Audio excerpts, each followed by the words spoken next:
A river can mean many things to a culture. Primarily, it means washing and bathing water. But a river can also change. This is the Inzi River, which flows through the central Ivory Coast. Right now, it's the dry season, so the river is at its lowest stage. But when the rains come, this river begins to rise. It can rise up to 10 meters, or well over 30 feet. During that time, the people of Yrakrov are cut off from their coffee and cocoa plantations because of the width of the river. But they take advantage of the flooding because during the rainy season, they can plant rice along the low-lying fields along the river bank.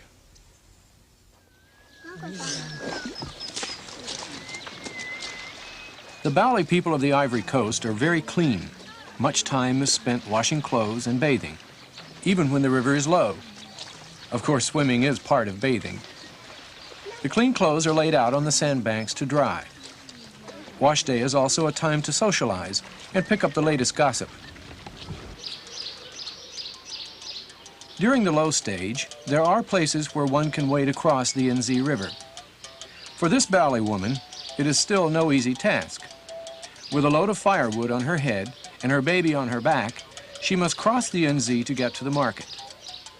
The very name Baole comes from the story of how these people came to the Ivory Coast. 250 years ago, Queen Arapoku was leading her people out of what is today Ghana because of a feud with relatives. They came to a turbulent river which they knew they must cross in order to escape their pursuers. Her soothsayers told her that the gods of the water demanded the sacrifice of a precious thing to calm the waters. Queen Poku, in anguish, threw her baby boy into the churning waters, and suddenly a bridge of hippopotamuses rose out of the water, and they all crossed quickly to the other side. On the other side, the weeping Queen Poku could only say one word, Baoli, which meant the child is dead. The river is the main feature of the home of Kwakwame and his son Kwame Amani. Kwakwame has told Amani the Queen Poku story many times. Every Bali person knows the story and finds in it a common bond, a source of identity and pride. Their river once served as the main means of communication from village to village. Kwakwame's forefathers handed down the knowledge of hollowing out a log to make a canoe. Today, father and son can paddle downriver and look for a quiet fishing spot. A high bridge now spans the Inzi at the village. Even at river flood stage, the bridge is high enough to allow people safe crossing. No longer do they have to wait weeks to get to the market or to their fields.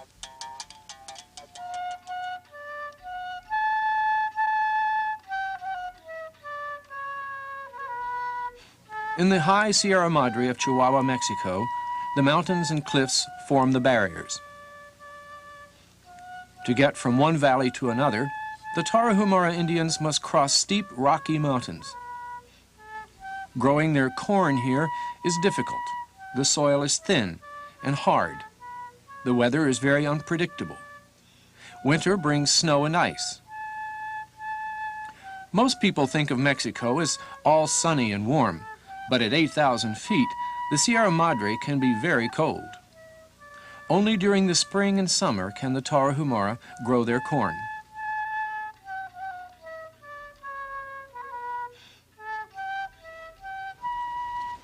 Corn is the first and most important crop of the Tarahumara. All life revolves around the planting, the nurturing, and the harvesting of corn. In a good year, there's plenty of corn to see them through the dry, cold winter. This has been a bad year. Due to summer hailstorms, the corn is small and puny, but still there must be a harvest. Every last kernel must be brought in. Back at the homesteads, you'll see the wives sifting through the husks to find those last edible kernels.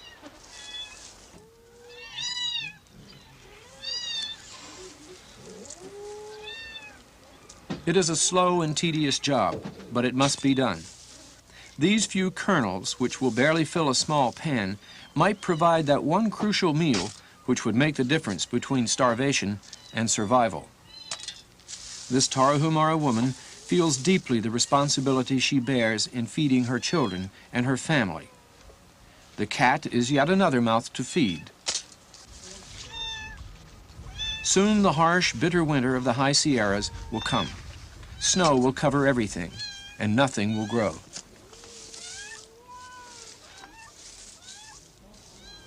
The small stream, or arroyo, is vital to the Tarahumara for all that it provides. You'll see the homesteads strung along the streams such as this, or clustered about the bigger streams. In these streams, the women wash their clothes and the livestock find their drinking water.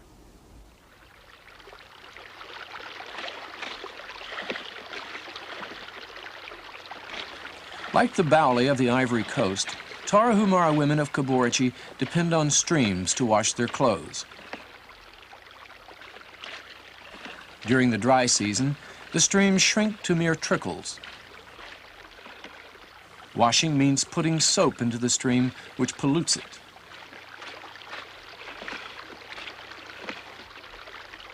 The winter snows will put some fresh water back into the stream, but for now, the Tarahumara must be content with the little water that they have.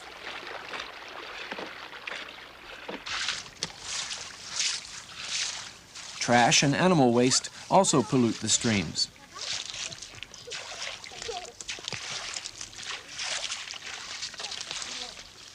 Mothers and children make an attempt at cleaning the stream with twigs and tree branches, but they don't accomplish very much. The most serious pollutant in this stream cannot be seen. It's bacteria, and it gets into all the drinking water.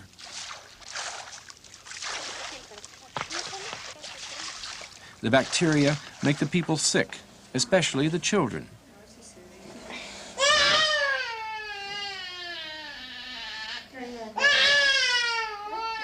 In 1982, 3 children of Caborchi died of gastroenteritis, or internal infections caused by the polluted water. This child is very sick. His mother is fortunate that there is a clinic in Caborchi, but even the clinic cannot promise to save the child.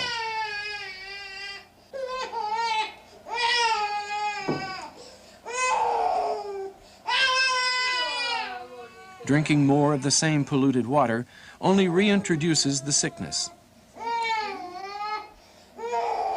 This 15-year-old mother clearly shows her worry and concern. If she understands enough Spanish to follow the doctor's instructions with medicine, boiling all the drinking water, keeping her hands and the baby's hands clean, the antibiotics may be able to overtake the illness. But the problem of contaminated drinking water will have to be solved before the Tarahumara of Caborchi will be rid of this terrible disease.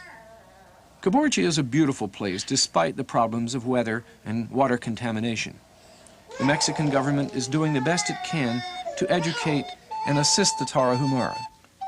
The government would like to make their corner of the world a peaceful place to live, a place where children can grow into healthy adults without fear of illness or malnutrition. This is Osaka, Japan, a metropolitan area of about 14.5 million people.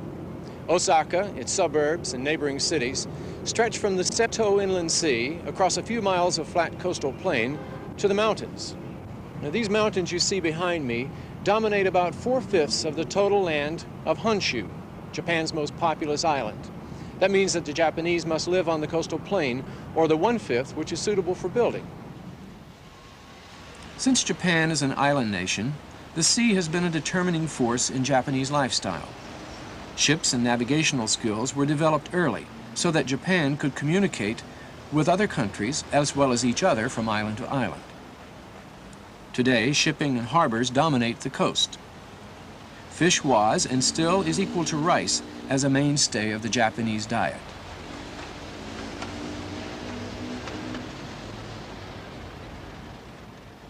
The coastal plain of Japan used to be dominated by rice paddies. Now those paddies have been taken over as sites for building. Each year there is less and less space for growing rice. Some say there is no privacy in Japan. Well, privacy can be a state of mind. If you share a space the size of California with 117 million other people, you have to learn ways to cope with crowds. Some say the people are also the best deterrents to crime. That may be so, for Japan has a very low crime rate. These bikes are not locked.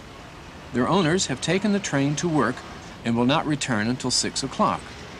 Yet no one attempts to steal one of these bikes because local people fill the roads and sidewalks. There is respect for other people's property. Besides, it's hard to steal something with so many people watching.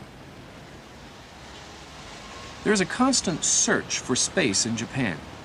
Architects designing new buildings have to be mindful of places where one space can double for several functions.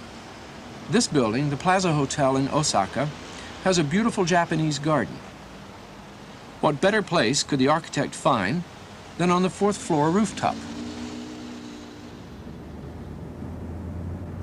As the great cities of the world have grown outward to the limits of their boundaries, there's been only one way to continue growing: upward. And in that respect, Osaka, Japan is quite typical. Since it can't spread out anymore, Osaka has had to become taller, and it's had to do it very carefully. Because the skyscrapers here, just like those in Los Angeles, have to be built to withstand earthquakes. Japan experiences many earthquakes each year. The big ones rip open the earth, swallowing buildings and people alike.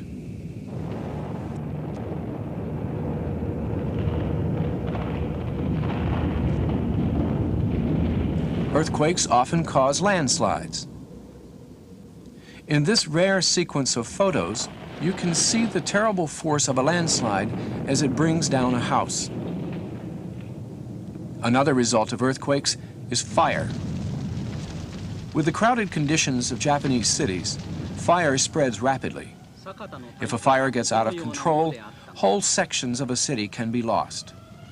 The Japanese firefighters have to be on constant alert to prevent this type of disaster.